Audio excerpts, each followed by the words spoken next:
को यो विशेष प्रस्तुतिमा स्वागत छ आदरणीय दर्शकवृन्द। म सुशील पाण्डे र हामी यतिखेर लागिसकेका छौँ देशभित्र र देश बाहिरबाट पनि आएका विविध खालका समस्या र ती समस्यालाई सम्बोधन गर्ने एभिन्युज पहलको यो विशेष प्रस्तुतिमा। दर्शकवृन्द, यतिखेर कोरोना सङ्क्रमितहरूको सङ्ख्या बढिरहेको र यसै हिसाबले बढ्दै जाँदा अबको केही हप्तामा यसले एउटा भयावह रूप लिने आङ्कलनहरू भइरहेको छ र पछिल्लो समय तथ्याङ्कहरूले भनेको कुरो भनेको कोरोना सङ्क्रमण अहिले यतिखेर नेपालको विभिन्न ठाउँमा समुदाय स्तरमै फैलिरहेको र प्रत्येक केही हप्तामा कोरोना सङ्क्रमितको दर दोब्बर हुने र त्यसै गरी मृत्यु हुनेहरूको सङ्ख्या पनि दोब्बर हुने स्थिति आइरहेको परिस्थिति अहिले छ र यस हिसाबले विश्वमा नेपाल कोरोना सङ्क्रमणको जोखिममा 9औं स्थानमा पर्न लागेका पनि खबरहरू आइरहेका छन् र यसले गर्दा एक खालको भयावह र त्रासको स्थिति सिर्जना हुन खोजिरहेको छ।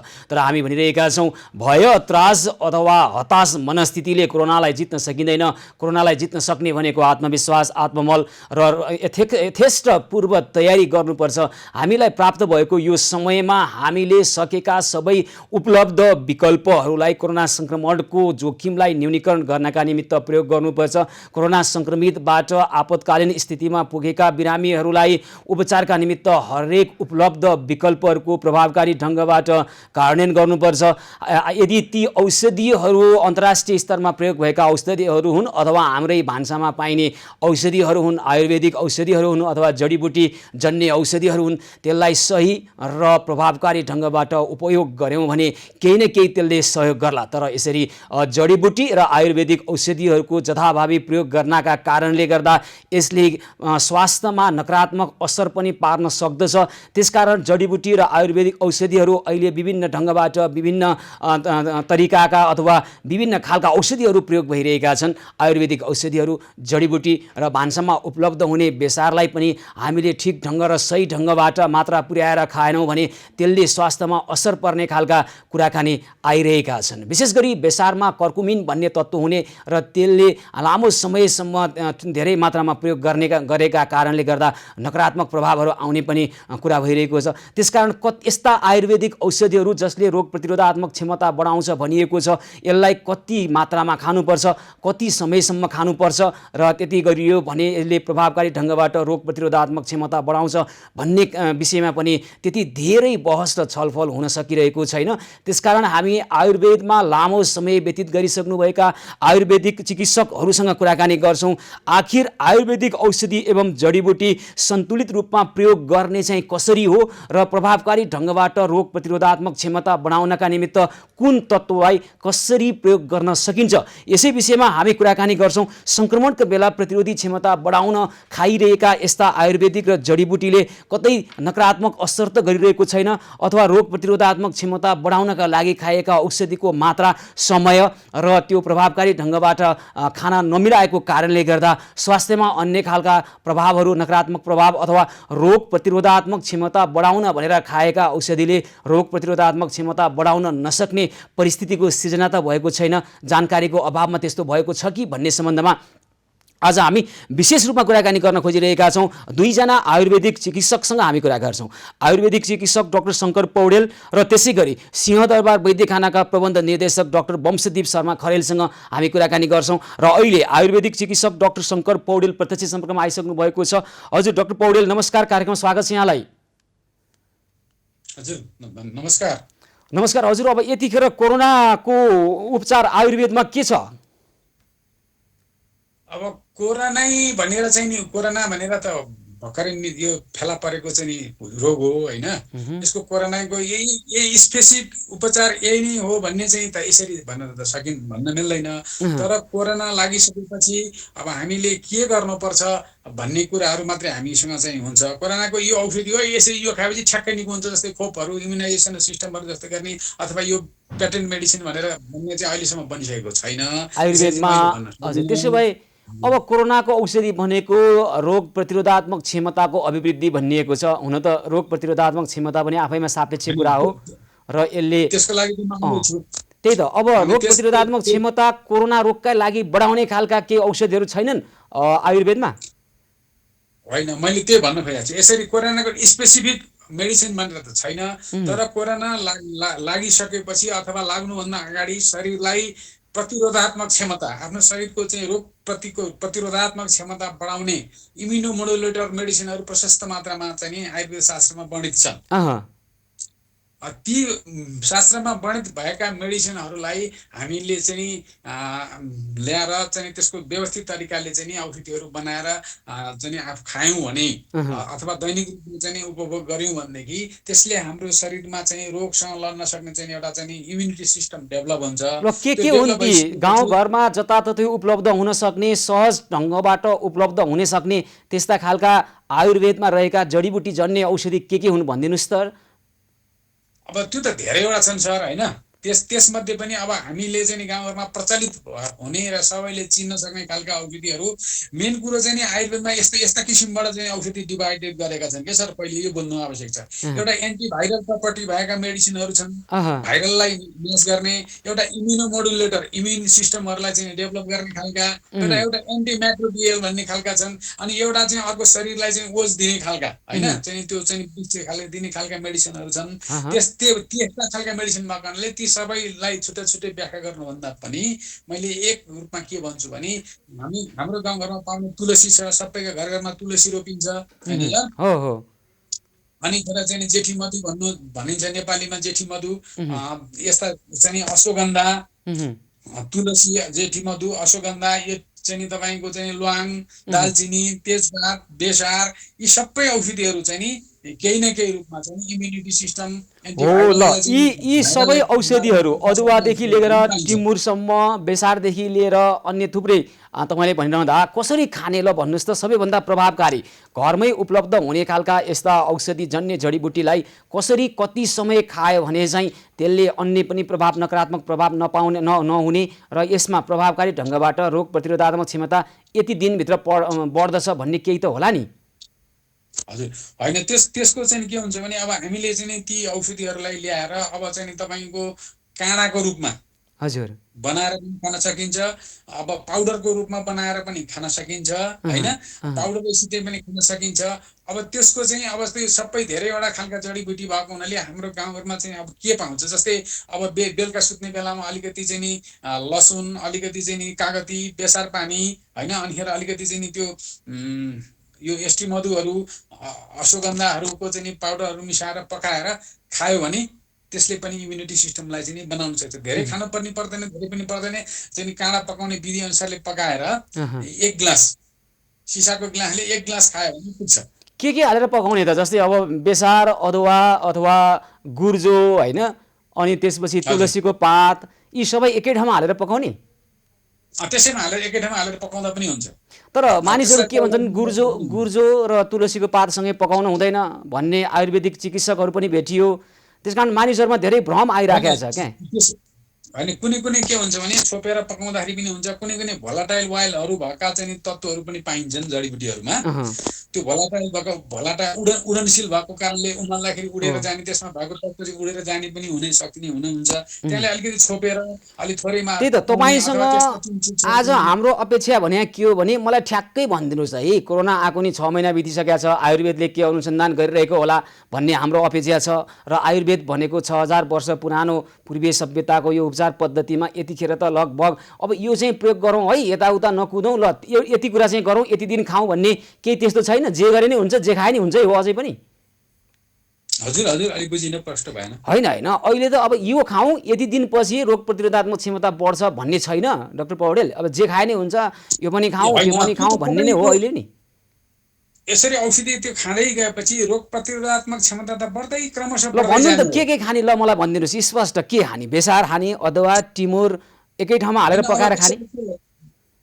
मेन कुरा चाहिँ नि हामीले अब अहिले चाहिँ नि चलन चल्तीमा रहेको सबै ठाउँमा पाइने चाहिँ नि गुर्जो, एस्टी मधु, तुलसी, अश्वगन्धा, यिनी अनि लसुन र बेसार, यति 4-5 मात्रै औषधिहरू चाहिँ जो जहाँ पनि पाइन्छ त्यो पाइने औषधिहरूलाई मात्रै पकाएर अथवा पाउडरको फर्ममा मिलाएर खाँदाखेरि पनि हुन्छ। त्यो चाहिँ त्यस्ता औषधिहरूलाई चाहिँ पाउडर बनाएर पनि खान सकिन्छ। भनेपछि यही 4-5वटा उपलब्ध भए जति मलाई अलिकता स्पष्ट हुन दिनुहोस् त। यी 4-5वटा त मैले भनेको बेसार, अदुवा, जेठी मधु अथवा अश्वगन्धा उपलब्ध भए जति जे छ हालेर पकाएर खाउँ, यसले नै रोग प्रतिरोधात्मक क्षमता बढाउँछ भन्ने तपाईँको कुरा रह्यो होइन? हजुर हजुर हजुर। ठ्याक्कै यही यति दिन कति दिन खाने यो रोग लाग्नुभन्दा अगाडि नै हामीले अहिलेदेखि नै चाहिँ खाँदै गऱ्यौँ भने यसले इम्युनिटी सिस्टमलाई चाहिँ डेभलप गर्ने हुन्छ, रोग प्रतिरोधक यो जति खाए पनि केही फरक पर्दैन, वर्षौँ खाइरहन मिल्छ यो? रोग चाहिँ लाग्दैन भन्ने हाम्रो भनाइ हो। हो ठिकै छ, यो वर्षौँ खाइरहन मिल्छ अथवा 7 दिन खाने, 21 दिन खाने, 28 दिन खाने, कति खाने?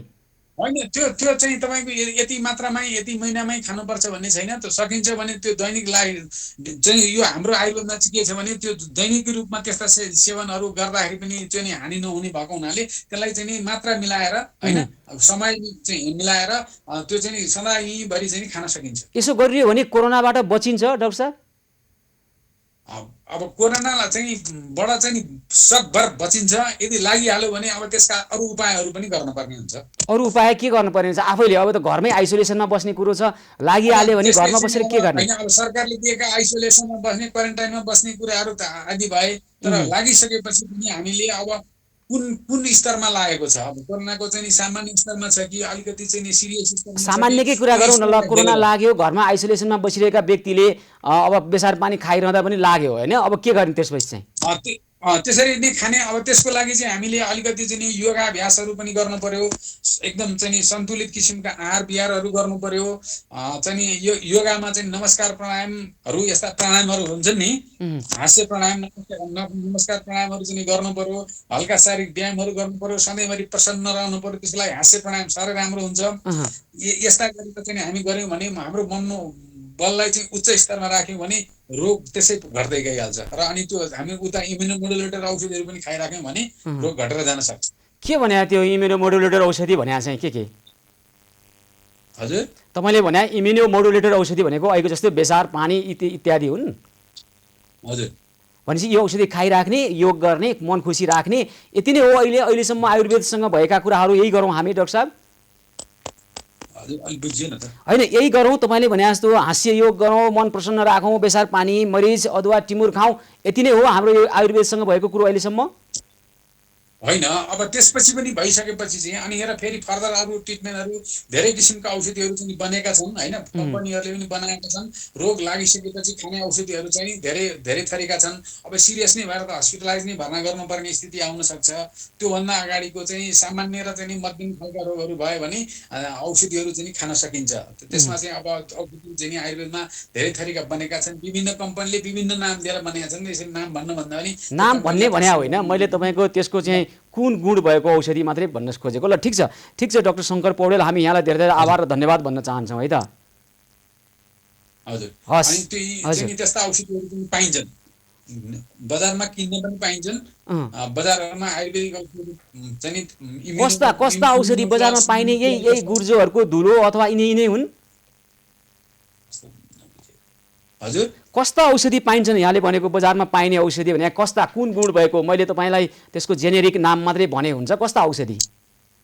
होइन, बजारमा अब अहिले तपाईँले एकछिनपछि चाहिँ सिंहदरबार वैद्यखानाको चाहिँ हाकिम साहबलाई चाहिँ कुरा गर्दै हुनुहुन्छ, औषधि निर्माता कम्पनीकै मान्छे उहाँ हुनुहुन्छ होइन। बजारमा कस्ता खालको औषधि उत्पादन गर्नुभएको छ उहाँले चाहिँ तपाईँलाई प्रश्न बनाइदिनु। ल म उहाँलाई सोध्छु है त। हस् डाक्टर शङ्कर पौडेल, हामी यहाँलाई धेरै आभार र धन्यवाद व्यक्त गर्न चाहन्छौँ है त। धन्यवाद। धेरै धन्यवाद छ आयुर्वेद चिकित्सक डाक्टर शङ्कर पौडेलसँग हामी कुराकानी गर्दै थियौँ यतिखेर। उहाँले अब अहिले आयुर्वेद अथवा जडीबुटीकै कुरा गर्ने हो भने हामीले भान्सामै उपलब्ध भएका बेसार अनि अदुवा, टिमुर लगायतका कुराहरू, अश्वगन्धा, त्यसै गरी जेठी मधु लगायतका कुराहरूलाई उमालेर खाँदा पनि हुन्छ भन्ने कुरा गर्नुभएको छ। र हामीसँग आयुर्वेदका थुप्रै असीमित सम्भावनाहरू छन् र आयुर्वेदसँग अमृत छ भनेर शास्त्रले भन्दछ।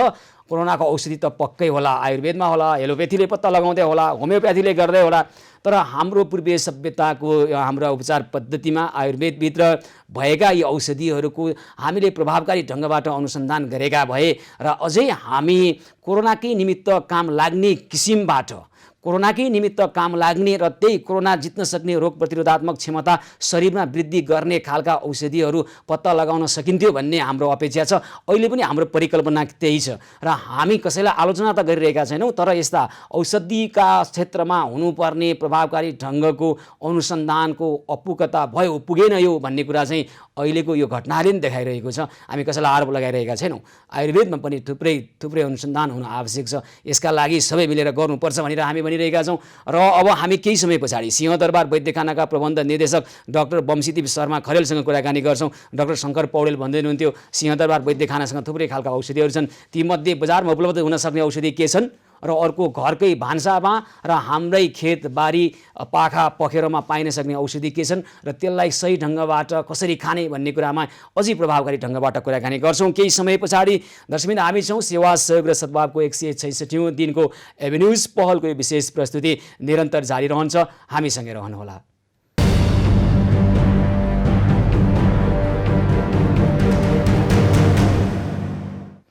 सेवा सहयोग र सद्भावको 166औं दिन एभेन्यूज पहलको यो विशेष प्रस्तुतिमा पुनः स्वागत छ। आदरणीय दर्शकबिन, यतिखेर हामी कोरोना सङ्क्रमणबाट बच्नका निमित्त आयुर्वेदिक र जडीबुटी औषधिको जसरी प्रयोग भइरहेको छ र यो प्रयोगको सही प्रभावकारी ढङ्गबाट कसरी प्रयोग गर्न सकिन्छ र यसबाट कोरोना सङ्क्रमणका निमित्त पनि र रोग प्रतिरोधात्मक क्षमता सापेक्ष कुरा हो र सम्पूर्ण शरीरमा भएको प्रत्येक रोग प्रतिरोधात्मक क्षमताले प्रत्येक रोगसँग लड्न सक्छ भन्ने हुँदैन भन्ने कुरा विज्ञहरूले भनिरहनु भएको छ। त्यसकारण कोरोना सङ्क्रमणका लागि नै लड्न सक्ने खालको रोग प्रतिरोधात्मक क्षमताको अभिवृद्धि कसरी गर्न सकिन्छ, आयुर्वेदमा कस्ता खालका औषधिहरू छन्, कस्ता जडीबुटीलाई कुन ढङ्गबाट कति समय प्रयोग गरियो भने साँच्चै रोग प्रतिरोधात्मक क्षमता त बढ्छ नै, तर त्यसले साँच्चैको कोरोना सङ्क्रमणको जोखिमबाट बच्नको निमित्त चाहिँ रोग प्रतिरोधात्मक क्षमता बढाउँछ या बढाउँदैन भन्ने किसिमबाट हामी कुराकानी गरिरहेका छौँ। सिंहदरबार वैद्यखानाका प्रबन्ध निर्देशक डाक्टर बमसिद्धी शर्मा खरेल प्रत्यक्ष सम्पर्कमा आउनुभएको छ।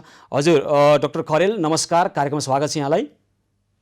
नमस्कार सर, धन्यवाद हजुरलाई। हजुर नमस्कार। अब यो आयुर्वेदमा थुप्रै खालका औषधिहरू र यसका असीमित सम्भावनाहरू त छँदैछन् होइन, यो अब यहाँ कुराकानी भइरहेको छ।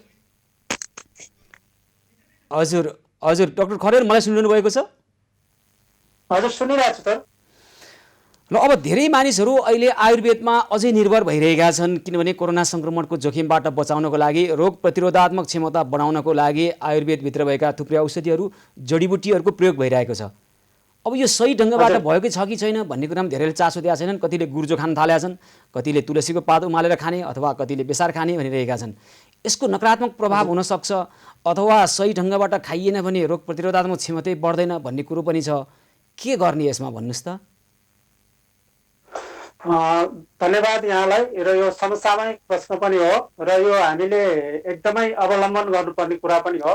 र यो रोग प्रतिरोधात्मक क्षमता अभिवृद्धि गर्नको लागि आयुर्वेदका विभिन्न ग्रन्थहरूमा उल्लेख भए अनुसार गुर्जो अथवा गुरुची को प्रयोग गर्न सकिन्छ, तुलसीको प्रयोग गर्न सकिन्छ, अमलाको पनि प्रयोग गर्न सकिन्छ। यसै गरेर अन्य औषधि बेसारहरू, अश्वगन्धाहरू यिनीहरू पनि प्रयोग गर्न सकिन्छन्। अब यिनीहरूलाई हामीले यिनीहरूको मात्रा, यिनीहरू बनाउने विधि चाहिँ हामीले जान्नुपर्ने जरुरी हुन्छ। र यो कुनै पनि हर्ब्सहरूबाट यदि हामीले हाम्रो शरीरमा प्रयोग गर्नको लागि यदि हामीले औषधिको रूपमा प्रयोग गर्न चाहन्छौँ यदि भने तिनीहरूलाई हामीले कम्तीमा पनि त्यसले तोकिएको मात्रा, जस्तो गुर्जोको हामीले लियौँ भने गुर्जोको सबभन्दा मुख्य कुरो कुन पार्ट लिने त्यो हामीले जान्नु जरुरी छ। यसमा हामीले गुर्जोको चाहिँ हुनलाई गुर्जोको पात पनि, डाँठ पनि र जरो पनि प्रयोग गर्ने उल्लेख भए तापनि अधिकांश हाम्रो प्रयोगमा चाहिँ गुर्जोको डाँठलाई, लहरोको डाँठलाई प्रयोग गर्नुपर्छ। र यो डाँठ चाहिँ हामी 1 लिटर पानीमा यदि हामी क्वाथ बनाउँछौँ अथवा चियाको रूपमा बनाउन चाहन्छौँ भने 1 बित्ता बराबरको हामीले लिएर त्यसको पनि मोटाइ हुन्छ। मोटाइमा चाहिँ करिब चोरी औलो बराबरको मोटाइ अथवा कान्छी औलो भन्दा माथिल्लो मोटाइ छ भने 1 पुरी अथवा 1 बित्ता यति मात्र हामीले लिनुपर्छ। लिएर त्यसलाई कुटेर अनि पानीमा 1 लिटर पानीमा हाल्ने, 1 लिटर पानीको आधा पानी सुकाउने, आधी लिटर राख्ने, आधी लिटर सुकाउने। र त्यो आधी लिटरलाई पनि हामीले प्रयोग गर्दाखेरि विभिन्न उमेर अनुसार बालबच्चा र वृद्ध हुनुहुन्छ भने उहाँहरूलाई चौथाइ ग्लाससम्म दिँदा हुन्छ खाली पेटमा हजुर र वयस्क हुनुहुन्छ भने उहाँहरूले बढीमा 80 देखि 100 ml सम्म प्रयोग गर्न सक्नुहुन्छ बिहान र बेलुका खाली पेटमै।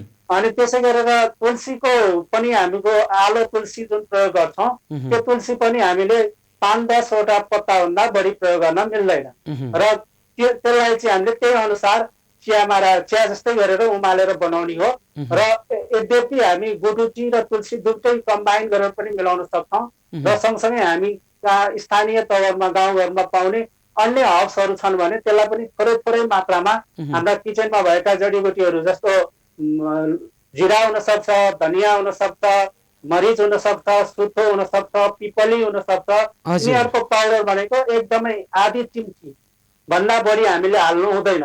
यदि हामीले बढी हाल्यौँ भने हाम्रो शरीरमा चाहिँ रुक्षता हुन सक्छ, हाम्रो शरीर गरम हुन सक्छ र सँगसँगै चाहिँ पिसाबहरू पोल्ने र अन्य किसिमका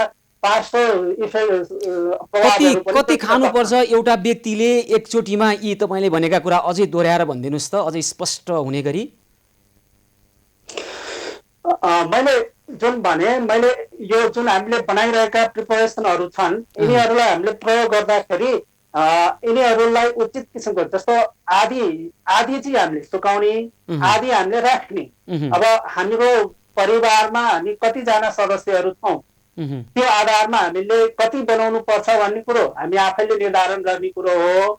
तर मैले उदाहरणको लागि 1 लिटर पानीमा यदि हामी बनाइरहेका छौँ भने त्यसमा जुन निर्धारित मात्राहरू छन् त्यसलाई हामीले पानी आधी सुकाउने, आधी पानीको प्रयोग गर्ने र यो चाहिँ हामीले फेरि लाक्षणिक अवस्थाभन्दा अगाडि यो चाहिँ हामी प्रतिरोधात्मक क्षमताहरू अगाडि बढाउनको लागि मात्र हामीले यसलाई प्रयोग गर्ने विधि हो।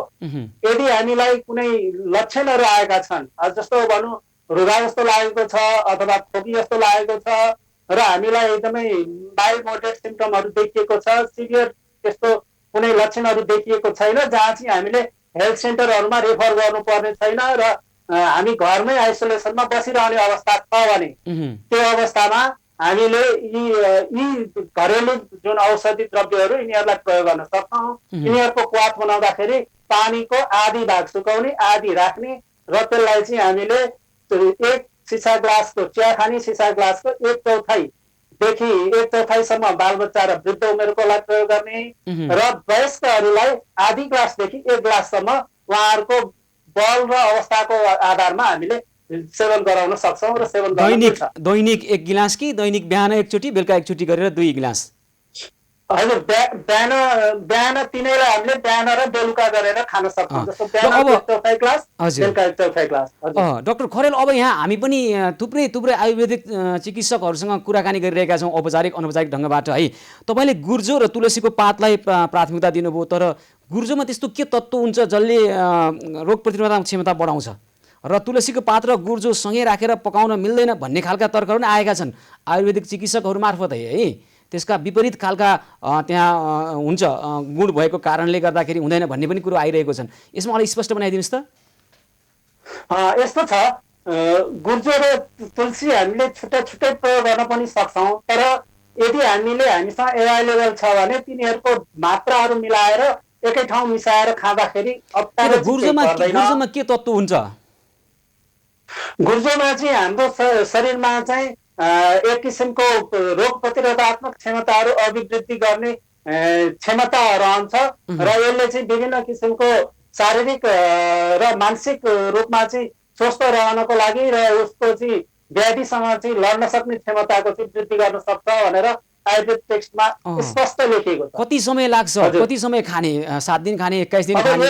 हजुर, यसलाई हामीले चाहिँ कम्तीमा पनि 3 हप्तादेखि 2 महिनासम्म चाहिँ हामीले नियमित प्रयोग गर्न सक्छौँ। त्यसपछि हामी केही समय ड्रप गरेर फेरि पनि प्रयोग गर्न सक्छौँ। ड्रप गर्ने भनेको 1 हप्ता 2 हप्ता हामी रोकिएर फेरि पनि हामीले पुनः सेवन गर्न सक्छौँ।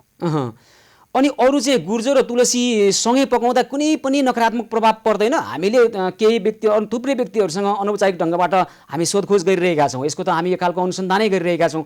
उहाँहरू फेरि गुर्जो र तुलसीलाई सँगै नमिसाउँ है, यसले अर्को नकारात्मक समस्या निम्त्याउँछ पनि भन्नुहुन्छ, त्यो सत्य होइन त्यसो हो भने? होइन, यस्तो छ, के छ भने यिनीहरूको जुन हामीले मात्राहरू चाहिँ यदि हामी धेरै जस्तो तुलसी एकल बनाउँदाखेरि जुन प्रयोग गर्छौँ पातहरू बढी राख्छौँ भने यो अवस्थामा तुलसीको पातको नम्बरहरू कम गर्नु पर्यो होइन।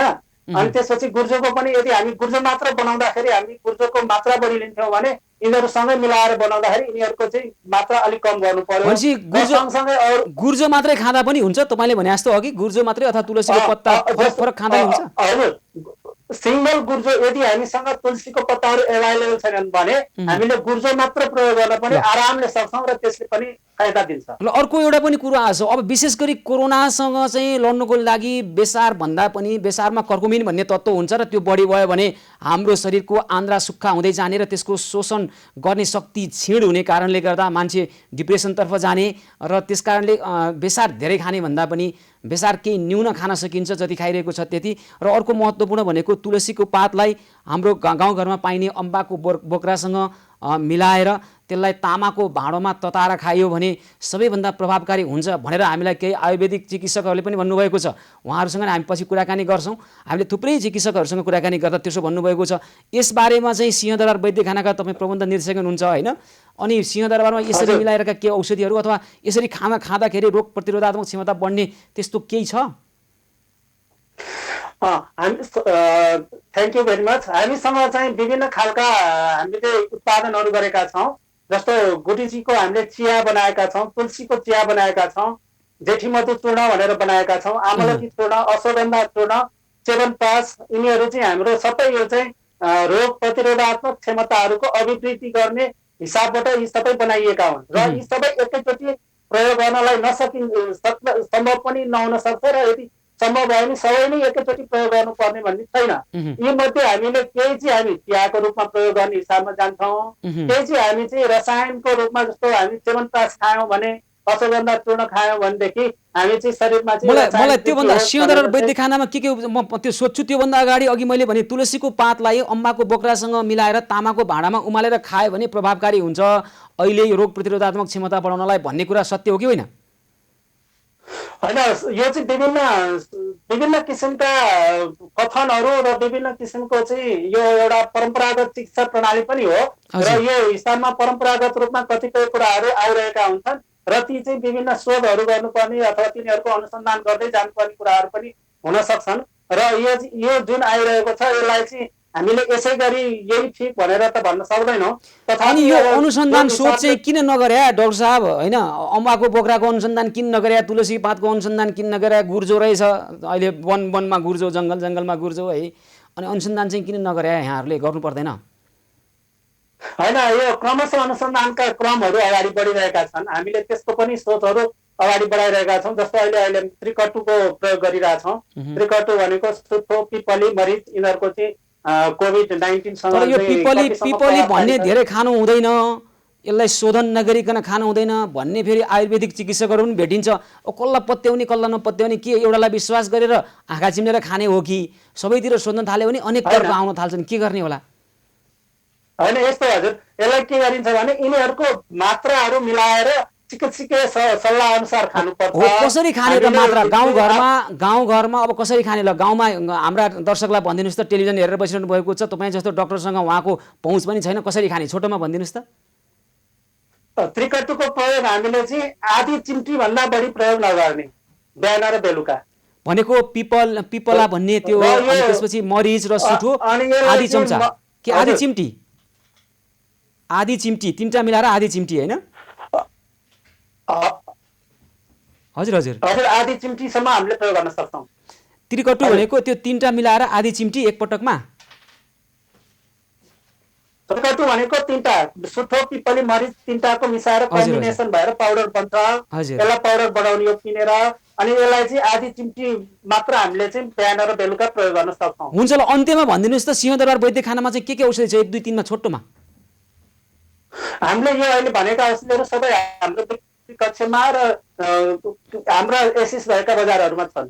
हस्, धेरै धेरै धन्यवाद भन्न चाहन्छौँ हामी यहाँलाई है त खरेलजी।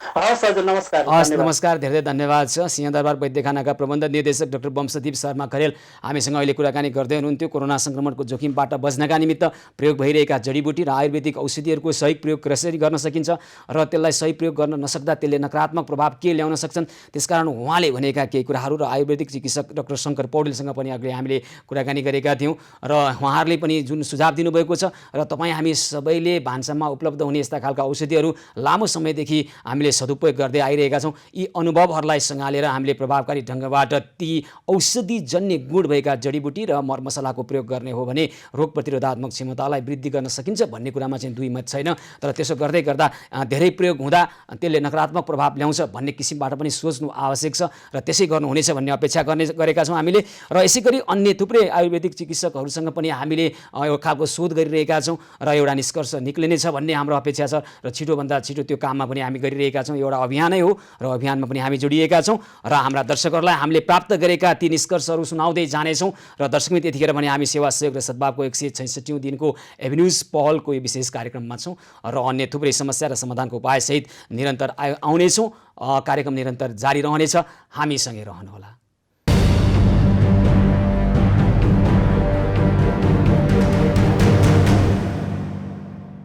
सेवा सहयोग र सद्भावको 166औं दिन एभिन्युज पहलको यो विशेष प्रस्तुतिमा पुनः स्वागत छ। आदरणीय दर्शकमित, तथ्याङ्क भन्छ नेपालमा कोरोना सङ्क्रमण समुदाय स्तरमै पुगिसक्यो र यसले विवश रूप लिँदैछ। तर सरकारी निकाय भन्दै हुनुहुन्छ पुगेको छैन, पर्खनुस् न, हामी त परीक्षण गर्दैछौँ तब न भन्न सक्छौँ पुगेको छैन। तर तथ्याङ्क हेर्ने हो भने एक साताको औसत पर्सेन्टेज पोजिटिभ रेट, जसलाई PPR भनिन्छ, काठमाडौँ उपत्यकाको 11.70 छ, झन्डै 12 छ भने देशभरको औसत 8.7 छ, झन्डै 9 छ। यो परीक्षणको दायरा अझै फराकिलो बनाउँदै जाँदा सङ्क्रमण र यसले सङ्क्रमण समुदायमा व्यापक भएको भइसकेको यसले देखाउँछ। तर अब जनस्वास्थ्य विज्ञहरू के भन्नुहुन्छ भने PPR पर्सेन्टेज पोजिटिभ रेट त्यो चाहिँ 5 भन्दा माथि भयो भने समुदाय स्तरमा सरिसकेको अन्तर्राष्ट्रिय मापदण्डले यसै भन्छ र विश्व स्वास्थ्य सङ्गठनले पनि यदि PPR पर्सेन्टेज पोजिटिभ रेट चाहिँ 5 भन्दा बढी छ भने अहिले पनि त्यो समुदायमा सामान्य जीवन जिउने भन्दा पनि कर्फ्यू अथवा लकडाउन अथवा भौतिक दूरीलाई कायम गर्नका निमित्त अन्य मापदण्ड अपनाउनु है भनेर विश्व स्वास्थ्य सङ्गठनले भनिरहेको स्थिति छ। र नेपालमा चाहिँ अहिले PPR पर्सेन्टेज पोजिटिभ रेट 11.70 भएको अवस्था छ। काठमाडौँ उपत्यकाकै कुरा गर्ने हो भने र नेपालभर देशभरको औसत 8.7 छ। र हामी यही कुरा गर्न खोजिरहेका छौँ कि सङ्क्रमण समुदाय स्तरमै विस्तार भइसकेको हो भने त हामीले यसो गर्नु पर्ला नि, 1, 2, 3 नम्बरमा के गर्ने अब भन्ने एउटा मापदण्ड ल्याउनु पर्ला। त्यसो गर्नको लागि के गर्न सकिन्छ? जनस्वास्थ्यविद डाक्टर समीर दीक्षित प्रत्यक्ष सम्पर्कमा हुनुहुन्छ। हजुर डाक्टर दीक्षित, नमस्कार, कार्यक्रममा स्वागत छ यहाँलाई। धन्यवाद मलाई बोलाउनु। अब यो सङ्क्रमण समुदाय स्तरमा विस्तार भयो कि भएन भन्ने कुरामा त्यति धेरै वाद विवाद नगरौँ। हेर्नुहोस् हजुर, मैले तपाईँ जुन यो समाजमा जुन छलफलमा आएको छ नि, हजुर, त्यो अब बहस गर्नु जरुरी छ। यो बहसमा जानै हुँदैन भन्ने पक्षमा अब त्योभन्दा अरू बहस गर्नु जरुरी हुन्छ जस्तो लाग्छ। औपचारिक ल अब सङ्क्रमण समुदाय स्तरमा सरेन भनेर बहस गरेर जितारको विषय बनाउनु भन्दा पनि अब समुदाय स्तरमा गइसकेका प्रमाणहरू र धेरै व्यक्तिहरू जो ज्येष्ठ नागरिकहरू वृद्धहरू अहिले सबभन्दा बढी मारमा परिरहेको र मृत्युहरूको हेर्ने हो भने उहाँहरू धेरै हुनुहुन्छ भनेपछि सङ्क्रमण गइसकेका छ। यदि यसो हो भने अब हामी के गर्ने त डाक्टर दीक्षित? होला नि त सूत्र होला नि त केही अन्तर्राष्ट्रिय अनुभव होला, नम्बर 1 यसो गरौँ, नम्बर 2 यसो गरौँ, नम्बर 3 यसो गरौँ र यसो गरेर यसबाट विजय हासिल गरौँ भन्ने छैन त्यस्तो केही? हेर्नुहोस्, एक दुईवटा कुरा हामीले क्लियर हौँ है। हुन त मेरा चिकित्सक साथीहरू त यसमा विमर्श गर्नुहुन्छ धेरै जस्तो। के अब हामीले लकडाउनमा त गएर बसेर अब सकिन्न कि। हेर्नुहोस् 9 महिना भयो, अहिले पनि तपाईँ भन्छु तथ्याङ्कमा बसेर म बोलिरहेको छु। तथ्याङ्कले के देखाउँछ? सङ्क्रमण बढेको छ, पक्का हो, मृत्यु पनि बढेको छ। तर जुन रूपले हाम्रो संसारको ठाउँमा आजको 1 को 4, 4 को 8, 8 को 16 जसरी त बढेको छैन नि, बिस्तारै हामीले के गरिरहेछौँ भन्दाखेरि हामीले धकेली मात्रै राख्छौँ कि हामी संसार खुकुलो पार्दै अब सङ्क्रमणको माझमा हामी बाँच्नुपर्छ, यसलाई हामी हराउँछौँ। तर यसले पनि हामीलाई हराउन सक्दो रहेछ भन्ने कुरा क्लियर भइसकेको अवस्थामा संसारको छ हामी चाहिँ त्यही बाँधिँदै लुक्दै बस्न खोजिरहेको छ। त्यो हाम्रो हारेको मनस्थिति हो, त्यो गरेर हुँदैन। अब हामीहरू मास्क लगाएर दूरी मेन्टेन गरेर जुन हामीले सावधानीको उपाय भन्दै आएका छौँ, हात धुने यताउति र अस्पतालहरूलाई तयारी अवस्थामा राखेर र जोखिम समूहलाई बचाएर बाँकी नागरिकहरू आफ्नो काम कार्यमा फर्किनु पर्यो। किन भन्दाखेरि अरू समस्या कोभिड भन्दा धेरै धेरै धेरै ठुलो। भनेपछि अब यो कर्फ्यू अथवा निषेधाज्ञा अथवा लकडाउनको स्थिति भन्दा पनि हामी सामाजिक दूरी कायम गर्ने, मास्क लगाउने, काममा फर्किने, तपाईँले एउटा कुरा भन्नुभएको छ अस्पताललाई तयारीमा राख्ने, सक्छौँ त थेग्न सक्छौँ त्यो अनुसारको। जसरी बिचको केही लकडाउनको हामीले केही खुकुलो बनाउँदाखेरि जुन रफ्तारमा सङ्ख्याहरू बढे कोरोना सङ्क्रमितको र हाम्रो अस्पतालको स्थिति हेर्ने हो भने तपाईँले भने त्यसमा चाहिँ अलि शङ्का गर्न मिल्यो नि त, सकिन्छ त्यसरी तयारी अवस्थामा राख्ने भन्नुभएको छ। अस्पतालको हालत तपाईँ हामी सबैलाई थाहा छ नि त। हेर्नुहोस्, हामी त के एकदम विकसित मुलुकमा नि आखिर के भयो, जब सङ्क्रमण उत्कर्षमा थियो कि अमेरिका र युरोप र स्पेनले धान्यो र इटलीले धान्न गाह्रो पर्यो। आज तपाईँले इन्डिया पाकिस्तानहरू पनि केही हदसम्म त अप्ठ्यारो पर्छ। हामी त देश, तर यो कुरा के बुझ्यो भन्दाखेरि हामी जुन जे भन्छ ओहो विकासोन्मुख देशले विकसित देश जतिको सक्दैन भन्छ। इनफ्याक्ट अहिले विकसित देशमा बढी प्रब्लम छ विकासोन्मुख देशमा भन्दा। भारत र पाकिस्तानमा हेरौँ गाह्रो भइरहेछ तर असम्भव भएको छैन। जुन कुरा युरोप अमेरिकाले झेल्यो आजको दिनमा दक्षिण एसियाका देशहरू त्यस्तै धान्नु परेको छैन। तपाईँ तथ्य के हेर्छ पर्दैन। भेन्टिलेटर छ हामीसँग, आइसियु छ हो। अहिले एकदम अप्ठ्यारो पनि परेको छ, ठाउँ ठाउँमा एकदमै बेडहरू भरिएका छन्, विशेष गरी तराईका जिल्लाहरूमा त्यो हामी बाँध्छौँ।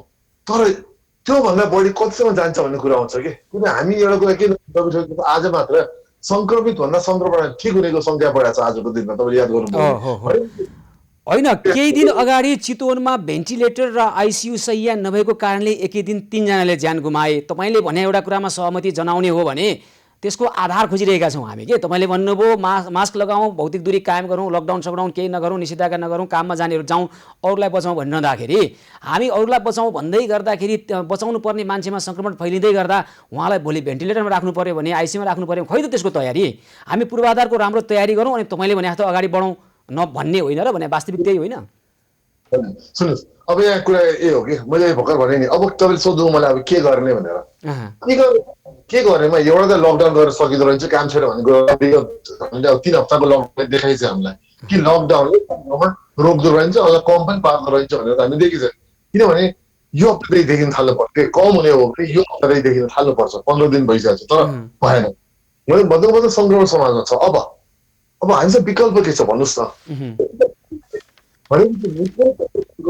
जस्तो अस्ति आन्दोलनमा मान्छेहरू सडकमा निक्ले, अस्ति अब मचिन्द्रनाथ काठमाडौँको अब मान्छे हिँडडुल गर्नै पर्छ, पसल जानै पर्छ। हेर्नुहोस् अब त्यो रोकिन कि अस्पतालको तयारी राज्यले विचार गर्नु चाहिँ 15 देखि अब त 3 हप्ताको लकडाउनमा राज्यले गर्नुपर्ने काम के थियो? पहिलेको त्यो 120 दिनको लकडाउनबाट के सिक्यो र अहिले 15 दिनको लकडाउनबाट के सिक्यो भन्ने कुरा चाहिँ हामीले उल्टो प्रश्न सोध्न सक्छौँ नि त राज्यलाई पनि। तयारी भन्ने कुरा त्यसो भए यहाँको भनाइ अहिले जस्तो स्थितिमा छौँ, कर्फ्यू अथवा निषेधाज्ञा नलगाइकन अब अगाडि बढौँ, जे हुन्छ हुन्छ, तयारी जति गर्न सकिन्छ यति हो कुरा होइन? हेर्नुहोस्, जे हुन्छ भन्ने होइन। हामीले पाकिस्तानले जे गर्यो, भारतले जे गरिरहेको छ, बङ्गलादेशले जे गरिरहेको छ त्यो सिक्ने हो कि। हामी अब युरोप अमेरिका हेर्ने होइन कि हाम्रै राष्ट्रले कसरी खुकुल पारेको छ, उनीहरूको सङ्क्रमण हाम्रो कयौँ गुणा छ है, त्यति हामी क्लियर हौँ। पाकिस्तानले एउटा लकडाउन 4 हप्ताको एउटा लकडाउन, त्यो पनि 3 महिना अगाडि उत्कर्षमा पुग्ने बेलामा उनीहरूले लकडाउन खोले। प्रायः तपाईँले पाकिस्तान प्रधानमन्त्रीले बोलेको सुनिहाल्नुभयो होला कि उहाँले के भन्नुभयो, हाम्रो देशले ठेक्नै सक्दैन, लकडाउन मान्छेहरू मर्छ, भोकभोकै पर्छ भनेपछि खोलेपछि हो सङ्क्रमण बढ्यो। प्रधानमन्त्रीले धेरै गाली गरे पाकिस्तानको लागि। तर अहिले हेर्नुहोस् त 7 महिना अगाडि जुन अवस्था चाहिँ पाकिस्तान चाहिँ अवस्था पुगिछ। त्यसले गर्दाखेरि भारत हेर्नुहोस्, दिल्ली खोलिसक्यो, दिल्लीको जनसङ्ख्या हाम्रो नेपालको जनसङ्ख्या उही छ, तर दिल्ली खोल्यो, परीक्षण बढाए, परीक्षण गर्दै मास्क लगायो, के अरे धेरै सुविधाहरू सेवाहरू खोल्न थाल्यो, सकिँदो रहेछ नि त। त्यसै बोल्दा सकिँदो रहेछ, हामी अरू पर हेरेर त्यसमा त हेर्दै अनि त्यो अनुसारले बोल्न सक्छौँ। तर जो खोल्ने होइन, अस्पताल मास्क लगाउने, दूरी मेन्टेन गर्ने, कसैले मास्क लगाउँदा कारवाही गर्ने, परीक्षणलाई चाहिँ नियमित सकेसम्म धेरै बनाइराख्ने, सङ्क्रमितलाई हामीले जोखिम समूहबाट छुट्याउन सकौँ गर्नुपर्ने। ल हुन्छ, स्वास्थ्य सम्बन्धी पूर्वाधार अथवा आवश्यक शैय्याहरू भेन्टिलेटरको राम्रो तयारी गरौँ र मास्क लगाएर भौतिक दूरी कायम गरेर निषेधाज्ञा फुकाएर अगाडि जाउँ, यति भयो कुरा। यो गर्न पर्छ भन्ने तपाईँलाई लाग्छ नि त? हजुर, अब हामीले गर्नुपर्ने त्यही नै हो, हामीले लुकेर बस्छौँ। हस् हस्, धेरै धेरै धन्यवाद छ। डाक्टर समीर दीक्षित यतिखेर हामीसँग कुराकानी गर्दै हुनुहुन्थ्यो र अहिले कोरोना सङ्क्रमण समुदाय स्तरमा फैलिरहँदा र लकडाउन अथवा निषेधाज्ञाले पनि यसलाई सङ्क्रमणलाई जोखिमलाई न्यूनीकरण गर्न नसक्ने परिस्थितिमा हामीले अब अर्को विकल्प सोच्नुपर्ने हुन्छ। त्यो विकल्प भनेको कोरोना सङ्क्रमणको जोखिमलाई न्यूनीकरण गर्ने र कोरोना सङ्क्रमितहरूलाई राम्रो स्वास्थ्य उपचारको व्यवस्थापन गर्ने र काम गर्ने वातावरण सिर्जना गर्ने र कोरोना सङ्क्रमण नहुने किसिमबाट काम गर्ने, यति गर्नुपर्ने अवस्था छ। र दर्शकवृन्द, अब हामी केही समय अगाडि हामीले बैतडी जिल्लाको पाटन गाउँपालिका वडा नम्बर 4 निवासी रमेश लावडको परिवारलाई उहाँहरूको त्यो अवस्था हामीले सम्प्रेषण गरेका थियौँ र त्यसपछि हाम्रा थुप्रै सहयोगी हातहरू र हाम्रो अभियान मार्फत उहाँको घरमा सहयोग पुगेको छ। उहाँको चुइने छानोको अवस्था थियो, त्यो छानोलाई बनाउनका निमित्त पनि हाम्रा सहयोगी हातहरू आउनुभएको छ। यस सम्बन्धमा तयार पारेको एउटा सामग्री अब हामी प्रस्तुत गर्न चाहन्छौँ। 2076 साल चैत्र 11 गते अर्थात् कोरोनाका कारण नेपालमा उत्पन्न हुन पुगेका लकडाउनकै दिनदेखि हामीले कोरोना कहर एभिन्यूज पहल कार्यक्रम सञ्चालन गरी विश्वभर छरिएर रहेका नेपालीहरूको पीरमर्का, चासो र चिन्ता सुन्ने र यथाशक्य चाँडो सहयोग पुर्याउनका लागि हामी खटिराखेका छौँ। हामीले केही दिन अघि बैतडी जिल्लाको पाटन गाउँपालिका वडा नम्बर 4 निवासी रमेश लावडको परिवारलाई कोरोना लकडाउनले गर्दा काम गर्ने वातावरण नमिलेको र गरिबीका कारण वर्षातको समयमा भत्केको घरमा ओत लागेर बस्नुपर्ने दर्दनाक अवस्थाको खबर प्रस्तुत गरेपछि अहिले रमेश लावडको परिवारलाई यथेष्ट सहयोग जुटिसकेको छ।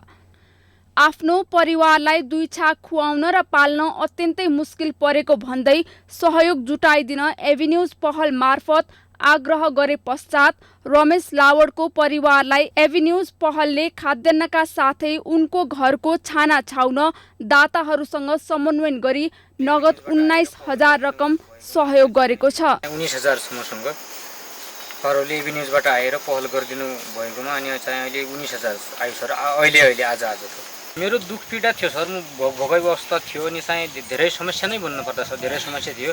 त्यसपछि मैले त्यो एभिन्यूजको यो पत्रकार सरहरूलाई भने उहाँले मतलब पाइला टेकिदिएर अनि पहल चालिदिए सर। उहाँको नै भन्नुपर्दा सबै रकम उहाँले नै सर्वप्रथम यसरी नै जुट्न थालेको। उहाँले सरहरूले जो गरिदिनु भएको छ मेरो गरिबको निम्ति, पेन चलाइदियो अर्थात् मेरो समस्या देखिदियो, जो समस्या म भोगिरहेको देखेर अब एभिन्यूजको सरले धेरै मलाई सहयोग गर्ने त्यहीँबाट हो सर। उता यति बेला रमेश लावडको परिवारलाई सहयोग गर्न हाम्रो अभियानसँग जोडिएर स्थानीयहरूले पनि साथ दिएका छन्। एभिन्यूजले आफ्नो टेलिभिजन मार्फत प्रसारण गरिसकेपछि सम्पूर्ण यहाँका स्थानीय बुद्धिजीवी समाजसेवीहरूले यो रमेश लावडजीको पीडालाई कसरी सम्बोधन गर्ने, रमेशजीको यो छानोलाई कसरी छाउने र उनको खाद्यान्नको व्यवस्था कसरी गर्ने भन्ने हिसाबले हामीहरूले एउटा सामाजिक सेवा अन्तर्गत एउटा अभियान चलायौँ।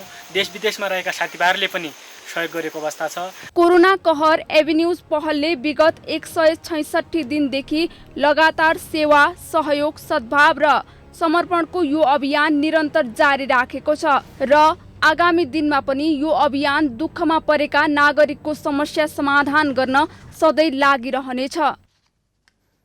बैतडीको रमेश लावडको घरको छाना थिएन र पानी पर्दा उहाँहरू त्यहाँ ओत लाग्ने स्थिति समेत थिएन। त्यसकारण हामीले त्यो अवस्थाको जानकारी प्राप्त गरिसकेपछि हाम्रो अभियान मार्फत त्यहाँ हामीले रकम पुर्याएका छौँ र अब उहाँको घर छाइनेछ र घरमा चुइने खालको परिस्थिति हुने छैन र उहाँहरूले घरभित्रै ओत लागेर बस्ने खालको परिस्थिति सिर्जना हुनेछ। त्यसै गरी उहाँको घरमा थुप्रै सहयोगी मनहरू पुग्नु भएको छ। हामीले यो खबर सम्प्रेषण गरिसकेपछि खाद्यान्न अभावका समस्या समाधान भइसकेका छन् र अब रमेश लावडको घरको छाना नभएको त्यो घरमा बस्नुपर्ने बाध्यता अन्त्य भएको छ र घरले छाना पाउनेछ र त्यो घरका बालबालिका र रमेश लावडको परिवारले राम्रो ओत र न्यानो ओत पाउनुहुनेछ।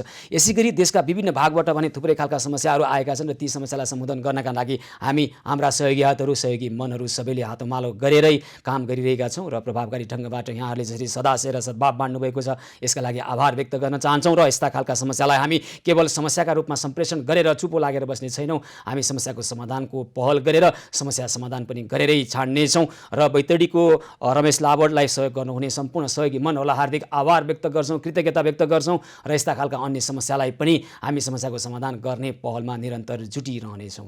दर्शकवृन्द, सेवा सहयोग र सद्भावको 146औं दिनको एभिन्युज पहलमा छौँ र हामीले यस्तै खालका थुप्रै समस्याहरू समस्या समाधानको पहलका सहित हामी आउने नै छौँ।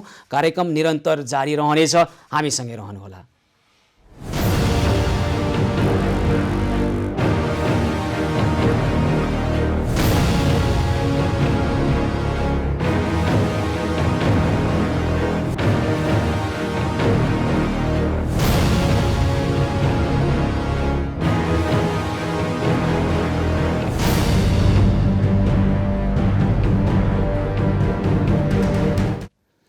सेवा सहयोग र सद्भावको 146औं दिन एभिन्युज पहलको यो विशेष प्रस्तुतिमा पुनः स्वागत छ। आदरणीय दर्शकवृन्द, यतिखेर अब हामी बुटोल जान चाहन्छौँ। बुटोलमा एउटै व्यक्तिको अघिल्लो दिन एउटा ल्याबमा परीक्षण गर्दा कोरोना सङ्क्रमणको पोजिटिभ रिपोर्ट आएको छ भने भोलिपल्ट अब अर्को ल्याबमा गएर परीक्षण गर्दा फेरि नेगेटिभ आएको छ। बुटोलको लुम्बिनी प्रादेशिक अस्पताल र नेसनल प्याथ ल्याबमा एउटै व्यक्तिको स्वाब परीक्षणको रिपोर्टमा एउटामा पोजिटिभ र अर्कोमा नेगेटिभ आएको हो र विशेष गरी बुटोलमा प्रादेशिक प्रयोगशाला भैरहवा, लुम्बिनी प्रादेशिक अस्पताल बुटोल र नेसनल प्याथ ल्याबमा बुटोललाई चाहिँ कोरोनाको स्वाब परीक्षण गर्ने अनुमति छ र यसरी एउटा ल्याबमा एउटा रिपोर्ट, अर्को ल्याबमा अर्को रिपोर्ट। अब कुन चाहिँ रिपोर्टलाई पत्याउने, यथार्थ के हो, वास्तविकता के हो, अब कुन चाहिँलाई विश्वास गर्ने, यो खालको परिस्थिति सृजना कसरी भयो, हामी यो विषयमा कुराकानी गर्छौँ। बुटोल कोरोना विशेष अस्पतालका फोकल पर्सन डाक्टर सुदर्शन थापासँग हामी कुराकानी गर्ने प्रयास गरिरहेका छौँ। आखिर यस्तो किन भयो बुटोलमा र यसले गर्दा एक खालको मानिसलाई भ्रमको स्थिति र कतिपय व्यक्तिहरूलाई त अझै नेगेटिभ आएकै आधारमा उहाँहरू समुदायमा गइरहेको हुन सक्नुहुन्छ। यदि पोजिटिभ आएको व्यक्तिलाई नेगेटिभ आउने र नेगेटिभ भएको व्यक्तिलाई पोजिटिभ आउने हो भने त कसरी विश्वास गर्ने, के भयो यो बारेमा हामी कुराकानी गर्छौँ। बुटोल कोरोना विशेष अस्पतालका focal person doctor Sudarshan Thapa सम्पर्कमा आउनुभएको छ। हजुर डाक्टर थापा, नमस्कार, कार्यक्रममा स्वागत छ यहाँलाई। नमस्कार। के छ बुटोलको स्थिति अहिले? अब विशेष गरी ल्याबमा कोरोना परीक्षण गर्दाखेरि एउटामा पोजिटिभ अर्कोमा नेगेटिभ आएको कुरा आइरहेको छ, यसको वास्तविकता के हो डाक्टर थापा? हजुर, अहिले अब हालैका दिनहरूमा यस्तो क्रम चाहिँ अलिकति देखिरहेको छ। हजुर। अब हाम्रो यो लुम्बिनी प्रादेशिक अस्पतालको ल्याबमा पोजिटिभ आएको र सोही बिरामीको बाहिर अर्को ल्याबमा चाहिँ गर्दाखेरि नेगेटिभ आएको भन्ने कुराहरू पनि आइरहेको छ। अब यसमा मुख्यतः बुझ्नुपर्ने के हुन्छ भनेदेखि अब अहिले जुन हामीहरूले आरटिपिसिआर टेस्टबाट यो कोरोनाको टेस्ट गरिरहेको छौँ, यो अब सम्पूर्ण यो 100% पोजिटिभ देखाउने टेस्ट चाहिँ होइन है। भन्नुको अर्थ यसको सेन्सिटिभिटी रेट चाहिँ जम्मा 30 देखि 60% मात्रै छ। अब भनेको यसको विश्वसनीयताको आधार 60% मात्रै हो? हजुर। अब 60% भन्नाले जम्मा 100 जना हामीहरूले कोरोना साँच्चीकै कोरोनाको बिरामीहरूलाई चाहिँ यो आरटिपिसिआर टेस्टबाट हेऱ्यौँ भने त्यसमा 30 देखि 60% मात्रै पोजिटिभ देखिन्छ, बाँकीमा चाहिँ नेगेटिभ देखिन सक्ने सम्भावना रहिरहन्छ। अब यसमा चाहिँ अरू कुरा के छ भने पोजिटिभ यो अब जेनेटिक टेस्ट भइसकेको हुँदा अब जसमा चाहिँ पोजिटिभ टेस्ट आउँछ त्यसमा चाहिँ थप शङ्का गरिराख्नु पर्ने केही पनि हुँदैन, किनभने यो जेनेटिक टेस्ट हो, डाइरेक्टली अब भाइरसको आरएनए पत्ता लगाएर त्यसलाई चाहिँ रिपोर्टिङ गर्ने गर्दछ। त्यस कारणले पोजिटिभ भयो भने त्यसलाई चाहिँ पोजिटिभ नै मानेर हिँड्नुपर्ने हुन्छ।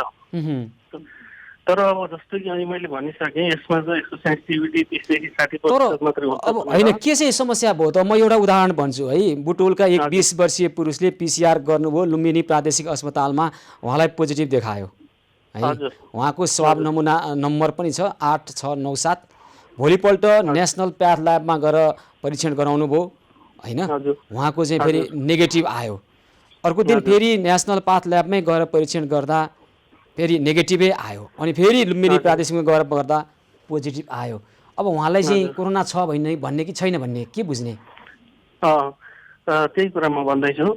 अब यसमा चाहिँ के छ भने अब 30 देखि 60% जुन मैले अहिले सेन्सिटिभिटीको कुरा गरिराखेको छु त्यो चाहिँ अब हामीहरूले नेजोफेरिन्जियल स्वाब जुन नाकबाट हामीहरूले स्वाब लिएको छौँ कि मुखबाट लिएको छौँ भन्ने कुरामा पनि भर पर्छ। जस्तो कि नेजोफेरिन्जियल स्वाब जुन नाकबाट हामीहरूले स्वाब लिन्छौँ त्यसको चाहिँ पोजिटिभिटी चाहिँ सेन्सिटिभिटी अलिकति बढी छ, 60%सम्म देखिन्छ भने अब मुखबाट जुन हामीहरूले स्वाब लिन्छौँ त्यसको चाहिँ खालि सेन्सिटिभिटी 30%को आधारमा हुन्छ।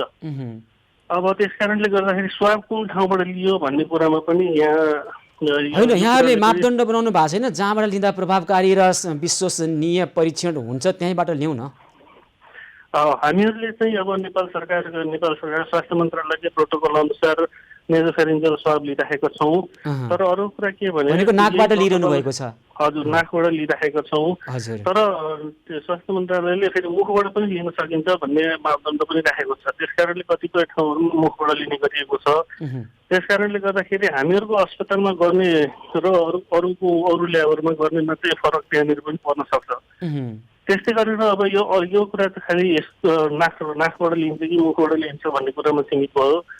यो स्याम्पलिङ कसरी गरिन्छ भन्ने कुरामा पनि भर पर्दछ। जस्तो कि अलिकति ट्रेन्ड म्यान पावरले अलिकति राम्रोसँग लिएको खण्डमा त्यो पोजिटिभ चाहिँ देखिन सक्ने सम्भावना धेरै हुन्छ। अलिकति अनट्रेन्ड म्यान पावरले लिएको खण्डमा त्यो चाहिँ सेन्सिटिभिटी घटेर आउँछ। त्यसपछि अब हामीले त सुन्नुहोस् न, अब यो एकदमै संवेदनशील विषय हो यो कोरोना परीक्षण पोजिटिभ आउनु अथवा नेगेटिभ दुवै आउनु होइन। छ कोरोना तर नेगेटिभ आएको छ भने पनि सङ्क्रमण झन् बढ्ने भयो, उहाँले फैलाउन सक्नुहुने भयो, लक्षणै नदेखिए पनि होइन। दुवै चाहिँ जोखिमयुक्त काम भएका कारणले गर्दाखेरि अब कसरी यो खालको परिस्थितिको अन्त्य कसरी गर्ने त? ठ्याक्कै अब आउनु पर्यो, यथार्थ आउनु पर्यो परीक्षणबाट। सुरुमा त अब एउटा चाहिँ युनिफर्म मापदण्ड बनाउनु पर्छ, कुन ठाउँबाट स्याम्पल लिने भन्ने कुरा बनाउनुहोस् न। यहाँ त फोकल पर्सन हुनुहुन्छ, बुटोलमै बनाउनुहोस् न, सकिन्न? यो राष्ट्रिय स्तरमै गराउनु पर्ने कुरा हो। अब यसमा चाहिँ पहिलो प्राथमिकता चाहिँ नेजोफेरिन्जियल स्वाबकै रहन्छ। केही कुनै कारणले नेजोफेरिन्जियल लिन नसकेको खण्डमा मात्रै मुखबाट ओरल स्वाब थ्रोट स्वाब लिने भन्ने कुरा हुन्छ। त्यस्तै गरेर अब त्यो स्याम्पल लिने मान्छे पनि कतिको ट्रेन्ड हुनुहुन्छ त्यसमा पनि भर पर्छ। त्यसलाई स्याम्पल लिइसके पश्चात ल्याबमा पुर्याउनु अगाडि जुन कोल्ड चेन मेन्टेन गर्नुपर्ने हुन्छ त्यो कतिको मेन्टेन गरिरहेछ त्यो पनि हेर्नुपर्ने हुन्छ। त्यस्तै गरेर ल्याबमा पुर्याइसके पश्चात त्यहाँ जुन प्रोसेसिङ हुन्छ त्यो प्रोसेसिङ गर्ने म्यान पावर पनि कतिको ट्रेन्ड हुनुहुन्छ त्यो पनि हेर्नुपर्ने हुन्छ। र साथसाथै त्यहाँ जुन किट प्रयोग गरिराखिएको छ त्यो किट पनि कतिको विश्वसनीय छ त्यसमा पनि भर हुन्छ। अब यी सबै कुराहरूमा अझै भरपर्दो हुनुपर्छ भन्ने हाम्रो परिकल्पना थियो र अझै होस् भन्ने अपेक्षा छ। यदि ती भरपर्दो भएनन् भने त यसले त भएकोलाई नभएकोलाई भएको देखाउने भएको कारणले तपाईँले राष्ट्रिय स्तरमा यो मापदण्ड बनाउने कुरा पनि गर्नुभयो। तपाईँ त्यहाँ बुटोलमा चाहिँ बनाउने प्रयास गर्नुहोला, राष्ट्रिय स्तरमा बनाउनको लागि पनि हामी पहल गर्छौँ। यो खालको परिस्थितिको चाहिँ अन्त्य गरौँ है त हामी।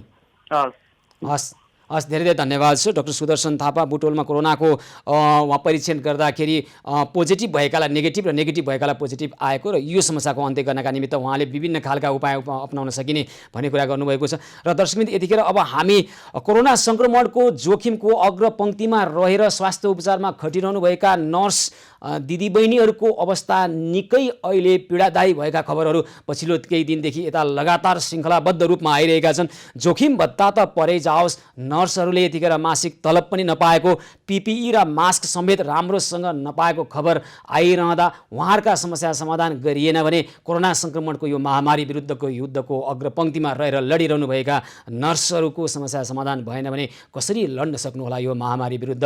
उहाँहरूका समस्या र समस्या समाधानको उपायसहित हामी कुराकानी गर्छौँ। नर्सिङ एसोसिएसनका अध्यक्ष प्राध्यापक मन कुमारी राई प्रत्यक्ष सम्पर्कमा आउनुभएको छ। हजुर मन कुमारीजी, नमस्कार, कार्यक्रममा स्वागत छ यहाँलाई।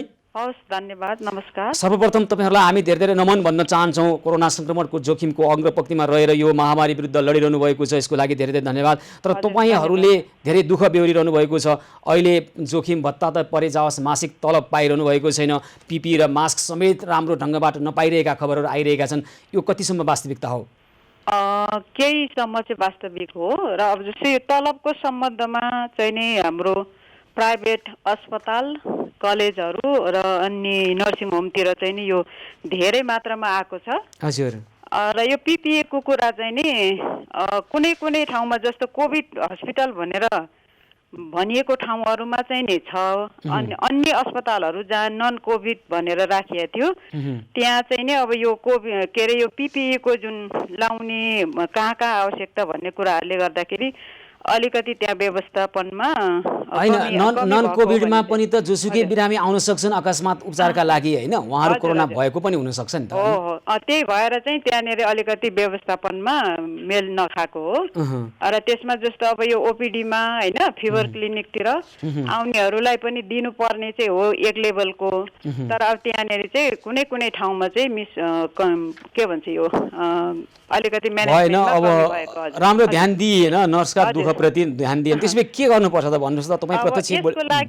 यसको लागि चाहिँ त हामीले समन्वय गरिरहेकै छौँ र जुन जुन ठाउँमा चाहिँ यस्तो किसिमको व्यवस्था भएको छैन भनेर खबरहरू आएको छ हामीले त्यो ठाउँमा डाइरेक्ट सम्पर्क गरेर त्यहाँका हाम्रो नर्सिङ म्यानेजर म्याट्रोनहरू हुनुहुन्छ, डाइरेक्टरहरू हुनुहुन्छ, त्यस्तै गरेर कोभिड म्यानेजमेन्टकै म्यानेजरहरू पनि हुनुहुन्छ, उहाँहरूसँग हामीले समन्वय गरेर यो किन भइरहेको यस्तो यस्तो किसिमको खबरहरू आइरहेछ भनेर हामीले बारम्बार उहाँहरूसँग सम्पर्क गरेर त्यो समस्या समाधान कोसिस गरेका छौँ। तर केही अस्पतालमा त नर्सहरूले जायज माग राखेर उहाँहरूले आफ्नो जायज माग राखिरहँदा पनि त्यहाँको व्यवस्थापनले चाहिँ अलिक ध्यान नदिएर नर्सहरू जागिरै छोडेर हिँडिरहेका र समूहगत रूपमा नै राजीनामा दिएका घटनाहरू पछिल्लो समय आइरहेका छन् नि, यो किन भइरहेको छ?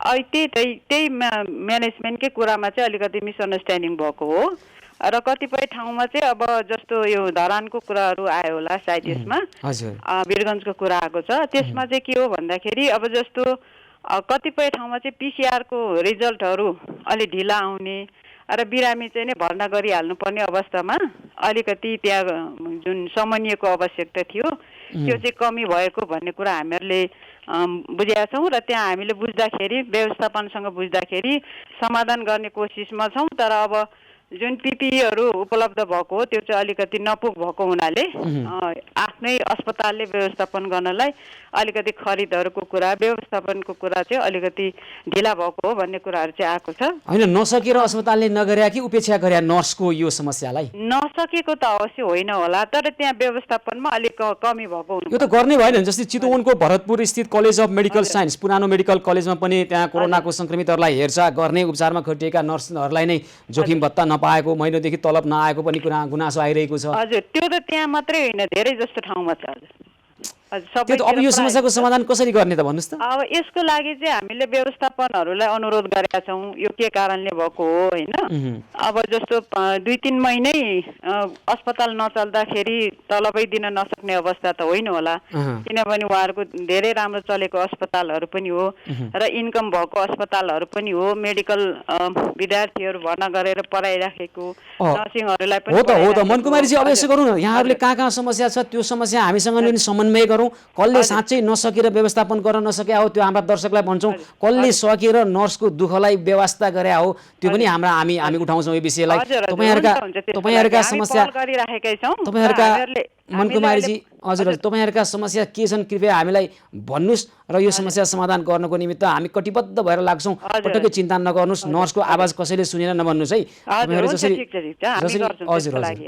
जसरी दुःख गरिरहनु भएको छ यो दुःखमा सबैले साथ दिन्छौँ र व्यवस्थापनले चाहिँ धेरै ठाउँमा नर्सहरू छोडेर गए पनि जाउन् अर्को ल्याइहाल्छु नि भन्ने खाले सोच्या पनि छ, त्यो गर्न दिनु हुँदैन। जसरी काम गरिरहनु भएको छ पुनः नमन भन्छौँ र आएका समस्यालाई हामीले ठ्याक्क कुन ठाउँमा आउँछ त्यही ठाउँमा पनि हामी बुझ्ने प्रयास गर्छौँ। यसरी समन्वय गरेर अगाडि बढाउँ मनकुमारीजी। हुन्छ एकदम धन्यवाद। त्यसको लागि हामीले पनि प्रयास गरिरहेछौँ हजुर र जिल्लाका हाम्रा शाखाहरूलाई समन्वय गर्ने भनेर पत्रहरू पनि काटिसकेका छौँ र सम्बन्धित इन्स्टिच्युटहरू जो अस्पताल हुनुहुन्छ कलेजहरू छन् उहाँहरूलाई पनि हामीहरूले चाहिँ नै यो नगर्नु हुन र अब यस्तो के कारणले भएको हो होइन त्यो कुराहरू चाहिँ नै त्यहाँ हामीलाई भन्नु, हाम्रो शाखाहरूलाई गएर चाहिँ समन्वय गर्नु भनेर हामीले भनिसकेका छौँ। ल हुन्छ, यहाँहरूका समस्यामा हामी साथ दिन्छौँ। यहाँहरूको आवाज मसिनो हुन्छ भने आवाज बिनीहरूको आवाज बुलन्द हामी गर्छौँ, चिन्ता नगर्नुहोस् र समस्याका समन्वय गरेर समस्या समाधानमा अगाडि बढाउँ है त मनकुमारीजी।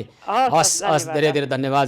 मनकुमारी राई हामीसँग कुराकानी गर्दै हुनुहुन्थ्यो, नर्सिङ एसोसिएसनका अध्यक्ष प्राध्यापक मनकुमारी राई। जोखिम भत्ता त पाएका छैनन् तलब र अन्य उहाँहरूले पाउनुपर्ने पिपी र मास्क समेत नपाएका कुरो छ। नर्सको उहाँहरूको दुःख र त्यो दुःखमा हामी साथ दिन्छौँ, हाम्रो प्रतिबद्धता। दर्शकबिन, स्वर्गवासी प्राध्यापक डाक्टर साहित्यकार डिपी भण्डारीज्यूको 6 महिनाको पुण्यतिथिमा उहाँको परिवार, बानेश्वर निवासी परिवारले हाम्रो अभियान निभेको चुलो बाल्ने अभियानलाई रु 50,000 सहयोग गर्नुभएको छ र विशेष गरी निभेको चुलो बाल्ने अभियानकै निमित्त उहाँहरूले यो सहयोग गर्नुभएको हो र हामी थुप्रै निभेका चुलो बाल्नलाई अप्ठ्यारो र कठिनाइ बेहोरिरहेका व्यक्तिहरूको घर परिवारमा उहाँहरूले दिनुभएको यो सहयोगलाई हामी पुर्याउनेछौँ र हामी भण्डारी परिवारलाई हार्दिक आभार र धेरै धेरै धन्यवाद भन्न चाहन्छौँ। तपाईँहरूले देखाउनु भएको सदासहायता र सद्भाव, जसरी हाम्रो अभियानमा जोडिएर सहयोग गर्ने प्रतिबद्धता र यहाँले देखाउनु भएको सदासहायता सद्भावप्रति हामी हार्दिक आभार र कृतज्ञता व्यक्त गर्न चाहन्छौँ र प्राध्यापक डाक्टर डिपी भण्डारीज्यूको आत्माको चिर शान्तिको कामना पनि गर्छौँ। र दर्शक त्यसै गरी थुप्रै अन्य समस्याहरू पनि हामीलाई आएका छन्, मात्र समस्या लिएर आउने छैनौँ, समस्या समाधानको पहल पनि लिएर आउनेछौँ। र हिजो भक्तपुरको एउटा समस्या, भाडामा बस्नेलाई घरभित्रै राखेर कोरोना सङ्क्रमितको घरमा लगाएको तालजा खुल्यो कि खुलेन, आज हामी भक्तपुर नगरपालिका वडा नम्बर 10 का वडा अध्यक्ष लक्ष्मीप्रसाद हौमिखासँग पनि कुराकानी गर्छौँ। त्यस्तै अन्य थुप्रै समस्या छन्, समस्या र समाधानसहित आउनेछौँ। सेवा सहयोग र सद्भावको 166 दिनको न्युज पहलको विशेष प्रस्तुति निरन्तर जारी रहनेछ, हामीसँगै रहनुहोला।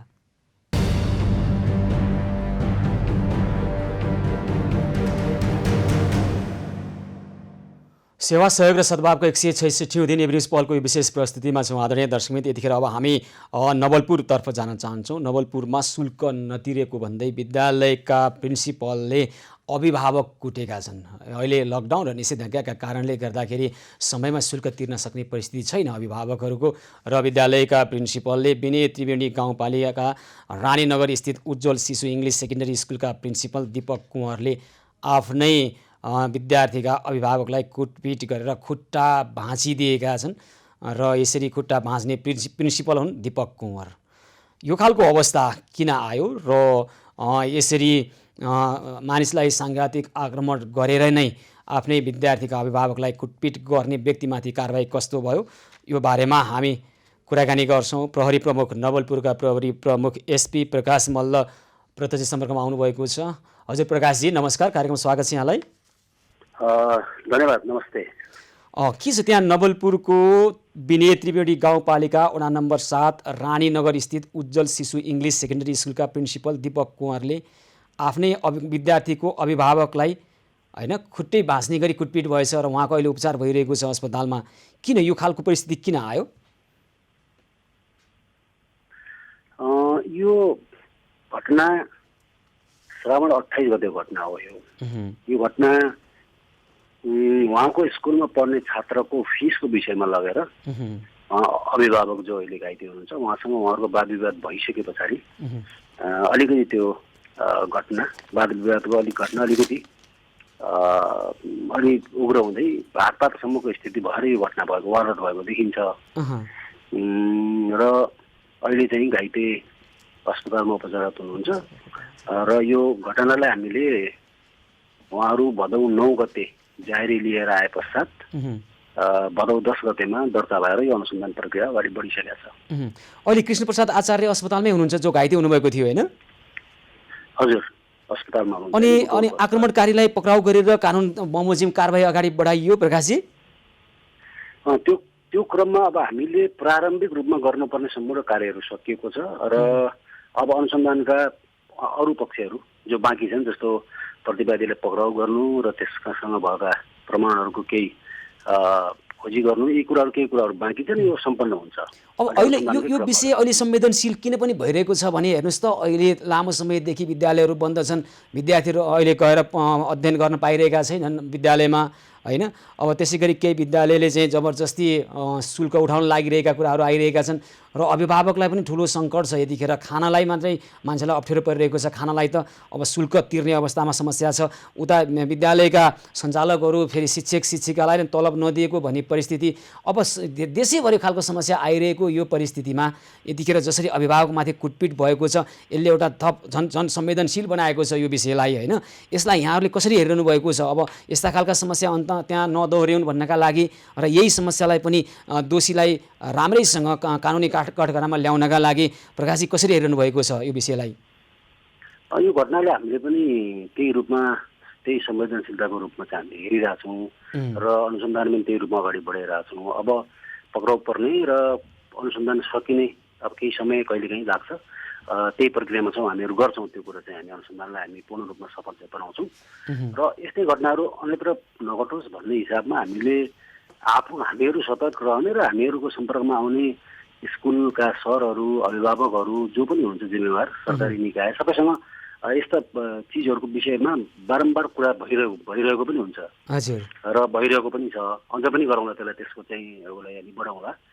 र यो घटना, यही घटनाको पर्टिकुलर कुरा गर्नु पर्दाखेरि घटना यो अहिले सङ्क्रमण पश्चातको मात्रै नभएर अलि अगाडिदेखिको पनि हो भन्ने जस्तो देखिन्छ। प्रारम्भिक ठिक छ, जहाँ भयो पनि अब मान्छेलाई कुटेर घाइते बनाउन पाइएन होइन। अब यो घटनाका दोषीलाई कानुनी कठघरामा ल्याउने र थप यस्तो परिस्थिति निर्माण नहोस् भनेर राम्रोसँग प्रभावकारी ढङ्गबाट पहल गर्नुपर्ने अवस्था देखिन्छ। प्रकाशजी, हामी यहाँलाई धेरै धन्यवाद भन्न चाहन्छौँ है त।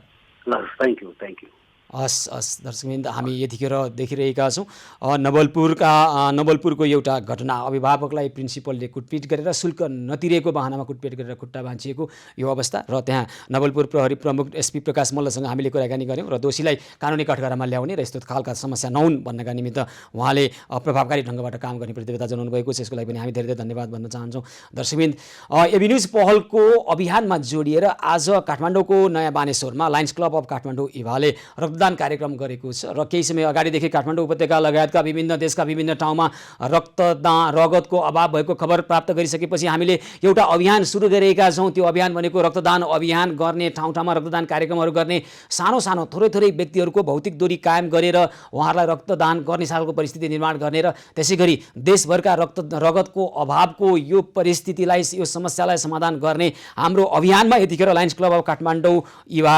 जोडिएको छ र कृष्ण पाण्डेले हामीसँग समन्वय गरेर रक्तदानको कार्यक्रम आज सम्पन्न भएको छ हाम्रो अभियान मार्फत। र यस्तै खालका रक्तदानका कार्यक्रम हामी थप गर्नेछौँ र रगत अभावको यो परिस्थिति हामी लामो समयसम्म रहन दिने छैनौँ र रगतको यो अभावको परिस्थिति रहन नदिनका लागि पनि यहाँहरूले पनि रक्तदान गर्नका निमित्त पहल गर्नुहोला र हामीले विभिन्न ठाउँमा सानो सानो सङ्ख्या राखेर कोरोना सङ्क्रमणको जोखिमलाई न्यूनीकरण हुने गरी रक्तदानको कार्यक्रम राख्दै जानेछौँ अब आउँदो निकट भविष्यमा पनि। दर्शक, त्यसै गरी कोरोना सङ्क्रमणको जोखिम बढ्दै गइसकेपछि पछिल्लो समय लगाइएको निषेधाज्ञाका कारणले गर्दाखेरि मानिसहरू थुप्रै अहिले सडकमा खानाको खोजीका लागि आउने गर्नुभएको छ र ती समस्या समाधान गर्नका निमित्त हामीले हाम्रो अभियान मार्फत काठमाडौँका विभिन्न ठाउँमा र देशका विभिन्न ठाउँमा पनि खाद्यान्न वितरणका कार्यक्रमहरू निरन्तर गरिरहेका छौँ। यतिखेर आज पनि भोजन सहयोग निरन्तर भएको छ। पशुपति र तिलगङ्गा क्षेत्रमा हामीले भौतिक दूरी कायम गर्नको निमित्त र त्यहाँ कोरोना सङ्क्रमणको जोखिमलाई घटाउनका निमित्त गर्न सक्ने काम सबै गरौँ भन्ने अभियानमा पनि लागिरहेका छौँ। तर अहिले पनि जसरी त्यहाँ मानिसहरू जम्मा भइरहनु भएको छ, उहाँहरूको कोरोना सङ्क्रमणको जोखिमलाई न्यूनीकरण गर्ने गरी उहाँहरूको भोक मेट्ने र यो समस्या समाधान गर्ने पहलमा निरन्तर जुटिरहेका छौँ। खाद्यान्न सहयोग निरन्तर भइरहेको छ। त्यसै गरी अन्य थुप्रै ठाउँबाट पनि खाद्यान्न सहयोगका अपेक्षाहरू आइरहेका छन्। ती सबै समस्यालाई समाधान गर्नको लागि अनौपचारिक ढङ्गबाट पनि हामी लागिरहेका छौँ। र दर्शक, हिजो हामीले एउटा खबर सम्प्रेषण गरेका थियौँ। भाडामा बस्नेलाई घरभित्रै राखेर भक्तपुरमा कोरोना सङ्क्रमितको घरमा ताला लगाएको ताला खुले कि खुलेन, यसरी ताला लगाउन मिल्दैन हामीले हिजो भनेका थियौँ। भक्तपुर नगरपालिका वडा नम्बर 10 का वडा अध्यक्ष लक्ष्मी प्रसाद हेउमिखेला आज के गर्नुभयो, हामी उहाँसँग कुराकानी गर्छौँ। लक्ष्मीजी नमस्कार, कार्यक्रम स्वागत छ यहाँलाई। धन्यवाद। अनि तपाईँहरूले लगाएको ताला खोल्नुभयो, घरभित्रै मान्छेलाई थुन्नु भएको थियो हिजो होइन? हजुर सर, खोल्नुभयो यहाँले? आज हामी सबै पक्ष बसेर सल्लाह गरेर आज सिल, भित्रको सिल बाहिर राखेको। त्यही त, अब ठिक छ, तपाईँले जे भन्यो भने ताला खोल्नुभयो कि भएन? घर कोठामा लगाएको मान्छेलाई भित्रै राखेर लगाएको ताला खोल्नुभयो नि? हामी कोठामा लगाएको होइन, यो बिन्दियाले कोठामा भन्नुभयो, यो पक्कै पनि कोठामा होइन सर। कहाँ लगाउनु भएको थियो, खोल्नुभयो कि भएन त्यति भनिदिनुहोस् न। सिल तोडिसक्यो सर भित्रको। ए ल, अब त्यो अवस्था छैन होइन, हिजोको अवस्था छैन, त्यसरी भित्रै खुम्चिएर बस्नुपर्ने अवस्था छैन। यतिखेर हेर्नुहोस् न, कोरोना सङ्क्रमण भएपछि अलि बाहिर स्वच्छ हावामा निस्किनुपर्छ, छतमा निस्कने, बाहिर निस्कने र त्यहाँबाट चाहिँ बाहिर नफैलियोस् भन्ने किसिमबाट व्यवस्थापन गर्नुपर्ने हुन्छ। मापदण्ड, अन्तर्राष्ट्रिय मापदण्ड यही हो क्या, कोठाभित्र थुन्न मिलेन, त्यो व्यवस्थापन भयो नि होइन? सिल भनेको त्यहाँभन्दा बाहिर कोरोना सङ्क्रमण नफैलिने गरी उहाँहरूलाई कोठाभन्दा बाहिर निक्लिने व्यवस्था गरियो होइन? हजुर, गरियो, गरिसक्यो सर। हस्, धेरै धन्यवाद छ है त लक्ष्मीजी। धन्यवाद सर। हस्, सङ्क्रमित सबैको सुस्वास्थ्यको कामना गर्दछु। हस्, धेरै धन्यवाद छ। भक्तपुर नगरपालिका वडा नम्बर 10 मा एकजना कोरोना सङ्क्रमितको घरमा वडा अध्यक्षले ताला लगाइदिएको खबर हिजो आइसकेपछि हामीले यसो गर्न मिल्दैन, वडा अध्यक्षज्यू खोल्नुपर्छ भनेपछि आज उहाँले खोलिसक्नु भएको छ र उहाँलाई त्यहाँ राम्रो व्यवस्थापन भएको कुरा पनि गर्नुभएको छ। र दर्शकवृन्द, यसै गरी अब हामीसँग पनि हामीलाई थुप्रै सहयोगी हातहरू सहयोगी अपेक्षा गर्नेहरूले अहिले खाद्यान्नको अभावका कुराहरू पनि गरिरहनु भएको छ र विशेष गरी अहिले गोदावरीका राममाया श्रेष्ठलाई खाद्यान्न र औषधि अभाव भएको, त्यसै गरी रेजना बोगटी सहित 6 जनालाई खाद्यान्न अभाव भएको खबर हामीलाई प्राप्त भएको छ। नेपाल अटो वर्कसप व्यवसाय सङ्घ मार्फत आएको यो खबर हामी समस्याको समाधान गर्नेछौँ। भोलि नै उहाँहरूको घरमा खाद्यान्न पुर्याउनेछौँ। त्यसै गरी अन्य थुप्रै ठाउँबाट पनि खाद्यान्न अभाव भएको र समस्या समाधानको पहल गरिदिनको लागि अपेक्षासहित थुप्रै खालका हामीसँग टेलिफोनहरू आइरहेको छ र यसै सिलसिलामा एकजना दर्शक हामीसँग टेलिफोन सम्पर्कमा जोडिनु भएको छ। हामी उहाँसँग कुराकानी गर्छौँ। जडीबुटीबाट नानु कार्की प्रत्यक्ष सम्पर्कमा टेलिफोन सम्पर्कमा आउनुभएको खबर मैले प्राप्त गरेको छु। हजुर नानुजी नमस्कार, कार्यक्रममा स्वागत छ यहाँलाई। नमस्ते सुशील सर। नमस्कार हजुर, के भयो यहाँको, के छ कुरा भन्नुहोस् त।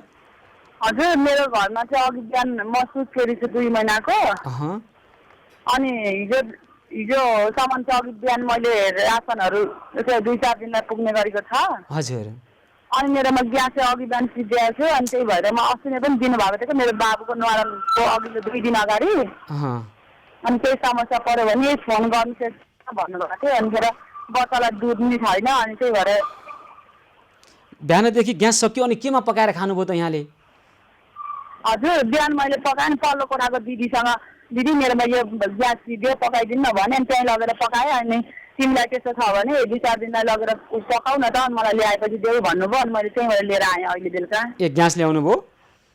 हजुर पल्लो कोठाको दिदीकोमा पनि छ, 1-2 दिनलाई पकाउनु त, तिमी सुत्केरी मान्छे बिजोग हुन्छ, बच्चालाई पानीहरू तताउन पनि चाहिन्छ भन्नुभयो। अनि हुन्छ दिदी मलाई दिनु, म यसरी एबी न्युजमा मैले फोन गरेको थिएँ अघि दिन्छु, म त्यहाँबाट दिनुभयो भने म तपाईँलाई ग्यास फिर्ता दिन्छु भने।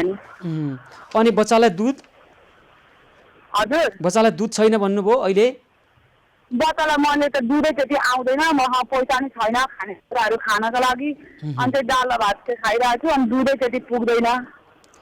हुन्छ ल, अब नानुजी तपाईँको घरमा कतिजना हुनुहुन्छ अहिले, कतिजना हुनुहुन्छ परिवारमा? हामी 3 जना। 3 जना हुनुहुन्छ, ठिक छ, चिन्ता नगर्नुहोस्। हामी तपाईँलाई भोलि बच्चालाई दुध अनि तपाईँलाई पौष्टिक आहार र अब खाद्यान्न 1-2 दिनलाई पुग्ने भन्नुभएको छ, खाद्यान्न पनि लिएर आउँछौँ र ग्यासको पनि समस्या समाधान गर्छौँ। चिन्ता नगर्नुहोस् है त। हुन्छ सर, म धेरै समस्या छ सर, तरकारीहरू खानलाई पनि अभाव छ, दालहरू पनि त्यति छैन, अलिअलि मात्रै छ। हुन्छ नानुजी, तपाईँ अब 2 महिनाको सुत्केरी हुनुहुन्छ, तपाईँ चिन्ता नगर्नुहोस्। तपाईँलाई भएका यी सम्पूर्ण समस्या समाधान गर्न हाम्रा सहयोगी हातहरू हाम्रो अभियान मार्फत आउनुहुनेछ है त। धन्यवाद सर। हस्, धेरै धन्यवाद छ। नानु कार्की जडीबुटीबाट उहाँ 2 महिनाको सुत्केरी हुनुहुँदो रहेछ र उहाँको घरमा खाद्यान्न ग्यास र बच्चालाई दुध छैन भन्नुभएको छ र पौष्टिक आहार सहित हामी हाम्रा सहयोगी हातहरू सहित त्यहाँ पुग्नेछौँ, समस्या समाधानको पहल गर्नेछौँ। त्यसै गरी लोकन्थलीबाट सुशीला गौतम यतिखेर प्रत्यक्ष टेलिफोन सम्पर्कमा आउनुभएको छ। हजुर सुशीलाजी नमस्कार, कार्यक्रममा स्वागत छ यहाँलाई। हजुर सर नमस्ते।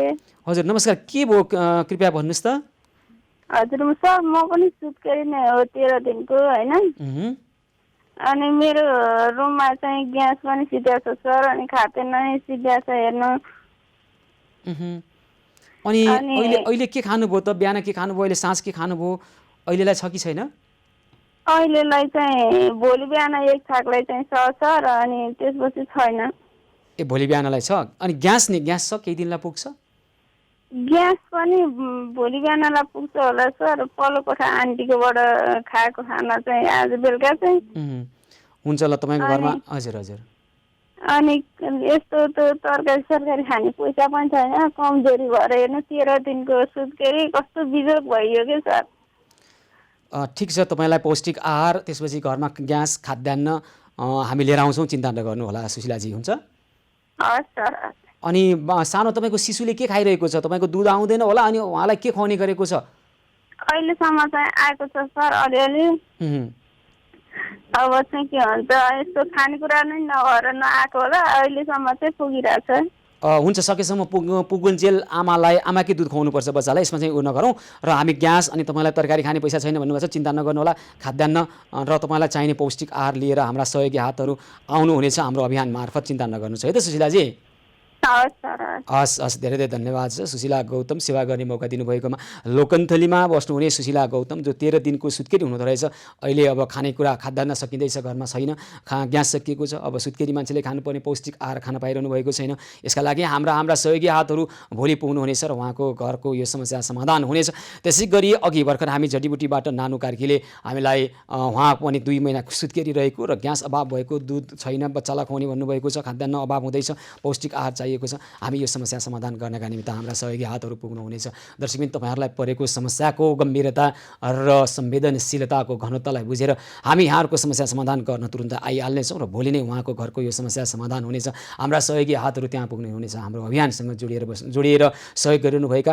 र पछिल्लो समय निषेधाज्ञा जारी भइसकेपछि पुनः व्यक्तिहरू 20को समयमा, लकडाउन खुलिसकेको 20को समयमा जसरी यहाँहरू आफै आफ्ना समस्या समाधान गरिरहनु भएको थियो, अहिले चाहिँ ती समस्या समाधान गर्नको निमित्त यहाँहरूले जसरी अहिले सङ्कट बेहोरिरहनु भएको छ, यदि ती वास्तविक समस्या छन् भने समस्या समाधानको निमित्त हामीलाई यहाँले आग्रह गर्न सक्नुहुन्छ।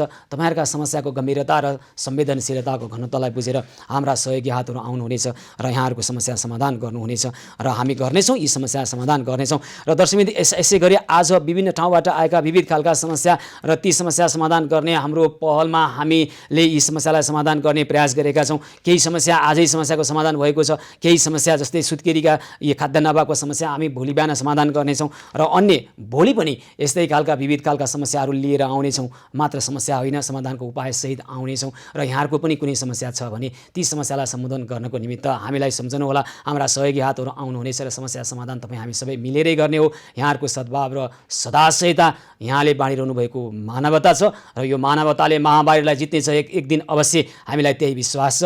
र दर्शकबिन, सेवा सहयोग र सद्भावको 166औं दिनको आजको एभिन्युज पहलको यो कार्यक्रमको समय भने सकिएको छ। कार्यक्रमबाट म सुशील पाण्डे लगायत सम्पूर्ण युनिटलाई बिदा दिनुहोस्। यहाँहरू भने खबरभित्रको खबर र एभिन्युज पहलका निमित्त हेर्दै गर्नुहोला एभिन्युज खबर।